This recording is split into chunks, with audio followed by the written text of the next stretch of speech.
Yo, what's good, ladies and gentlemen? It's your boy DaVon back in the flesh for another legendary video.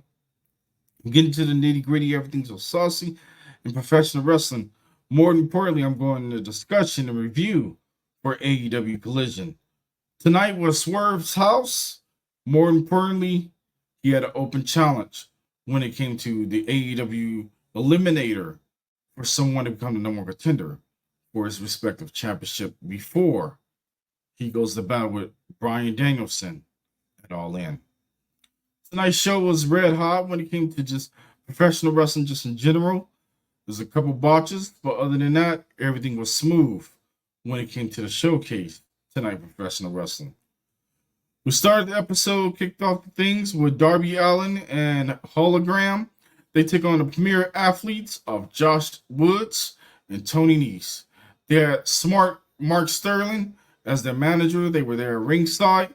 This match was decent with a whole lot of back and forth. So many great transitional moves. More importantly, it was smooth when it came to everything that happened in this actual match. Darby Allin was red hot. He was steamrolling through the actual match. Both teams were able to go back and forth and kept us invested. I enjoyed everything that had culminated when it came to the ending.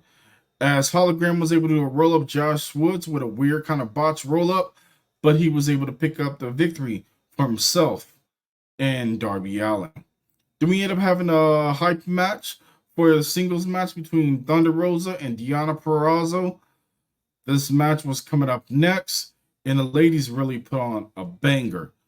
It was everything that you could have asked for when it came to the women's division between Deonna Purrazzo and Thunder Rosa.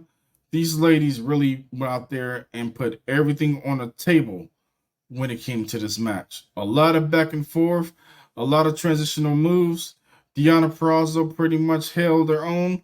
We had a few folks getting busted open in this match, but more importantly, we end up having Thunder Rosa hitting that lovely Fire Thunder driver and was able to pick up the victory over Northern Deonna Purrazzo. Does it set her up to eventually have an opponent when it comes to All In? It's going to be interesting to see where Thunder Rosa goes from here, as she most likely probably will want to get back her AEW championship, or maybe she'll continue her feud between seeing what happens in the TBS championship between Mercedes Moné and Britt Baker. As we know, Britt Baker and Thunder Rosa definitely don't get along, but it'd be interesting if they decide to mix that up if Britt becomes the new AEW TBS champion. As well, on the night, we end up having FTR. They end up defeating Outrunners. This match was pretty decent. A lot of back and forth. You got everything that you really could have asked for when it came to the Outrunners, came much being a comedy act, but they continue to rack up the L's when it comes to everything going on in AEW. When it came to FTR, they was on task. They had the gate great out the gate, pretty much holding everything to a core. Picked up the victory with the Shatter Machine to score the victory for their respective team, as they're looking to steamroll, still to deal with their claim, as well as the EVPs who officially got a back seat, or now they're going to be taking part-time ways along the lines of AEW with their new contract. As well as we had a backstage with Kip Sabian. He pretty much got into the win of things. He finally got out of catering, but Sabian said he's looking to get back into action and made a name for himself. Nick Wayne interrupts him and asks him why is he still in his business. Wayne says he's the youngest champion in AEW history. After 5 years, Sabian is still a nobody. Wayne says he'll end things between them next Friday on Rampage. And Nick Wayne says that his dad went out as a loser, and he's going to make sure Kip goes out that same way. It's going to be interesting to see how Rampage follows up. Don't forget to tune in when it comes to Rampage. Rampage is getting a little bit better, but still, is it still watchable? It's like very mid at best. When it comes to things that continue to progress, we got Roosh taking on his former mate, Kristen Vance. This match was hard hitting for everything that you could have asked for. These boys put on a clinic. Kristen Vance really held his own in this match, but Roosh still was the best when it came to how he delivered everything. More importantly, Roosh put on the classic. He scored the victory by hitting that lovely horns into the corner and dropping Vance for the victory to keep things rolling from there. I enjoyed the match. It kept me invested, and you truly couldn't ask for anything better. Don Callis made an approval heading to the backstage area. Roos continued his attack on Vance after the match until a bunch of referees forced him out of the ring and away from the actually head back up the ramp.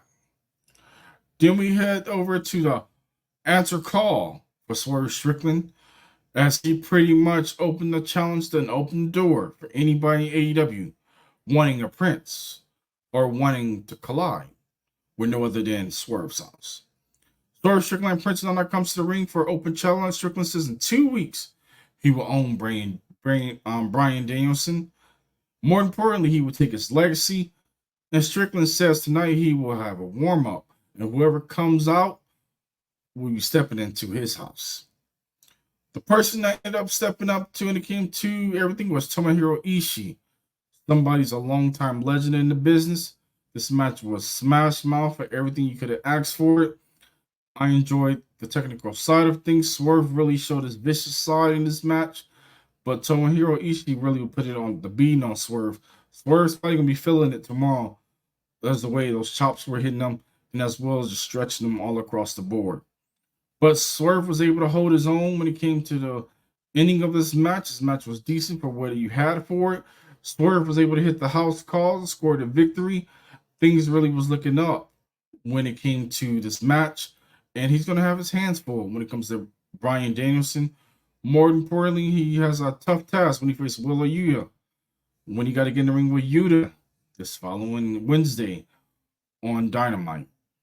Claudio Castelloni, he's backstage and says he wants a shot for the AEW Continental Championship before the Continental Classic rolls around. Castelloni proposes a match between him and Okada for the title in Cardiff days before All In, as they will be there for AEW Dynamite. It's going to be interesting. It's going to be red hot. I look forward to seeing how things continue to progress. And then we got Lexi Nair. She's there on Collision tonight. She brings Chris Statlander and Stokely Hathaway for an interview to the ring. It is now to All In for 0 Hour. Willow Nightingale and Tomohiro Ishii will take on Chris Statlander and Stokely Hathaway. But Stokely wants nothing to do with it. He's pissed off. But the match is accepted on his behalf. So we shall see how things continue to pick up with that situation. But we know it's going to be interesting to see Stokely now back in the ring. We're going to see what he got up his sleeve to eventually swarm his way out of it. But you never know who may show up when it comes to All In. Then we got a backstage segment between Top Flight and M&M Collection. After they go back and forth talking to each other, Leo Rush makes his way back to Collision. NEC reveals that Tony Khan told him that they'll let them know that they will be facing each other next week on Collision as things get underway for there. Then we get ready for Hikaru Shida. Hikaru, she's been doing her thing. Took on Leah James. This match was a smash mouth match. Shida pretty much controlled the majority of the match, but it was truly a great investment. More importantly, I look forward to seeing what Shida continues to do, as after she scored the victory after the beautiful Falcon Arrow, she's looking to be in the limelight for a championship. She's looking for gold. So we shall see how things continue to progress as Shida's looking to mark her path towards All In. Brian Danielson sits down with good old JR to switch the script for this week's edition of Collision. As Swerve had his talk with JR on Wednesday, Brian Danielson is doing it this Saturday. Brian Danielson sits down, he pretty much sits and reflects on being signed by him in WWE decades ago. More importantly, Brian Danielson says he talked about the issues with his neck and his past concussions. Danielson also implemented that he said his body has been put through a lot and says that he is likely to have neck surgery at the end of 2024. Danielson says that he's ready to defeat Swerve Strickland at All In, and Danielson says if he fails in the past to pursuit for the AEW World Championship, he learned something. Bryan believes that the best mentally that he ever been. He thinks that he's going to pull through and become victorious. This concluded when it came to everything that went on at the interview. Danielson is banged up, but he's looking to give his all because he actually made the stipulation: if he loses, he retires. Carter Sheeta is backstage, and she says she wants one more shot to make it to Wembley. She challenged Mercedes Moné to the TBS Championship this Wednesday on Dynamite. So you know that's going to be a big one, and you know you're not going to be disappointed.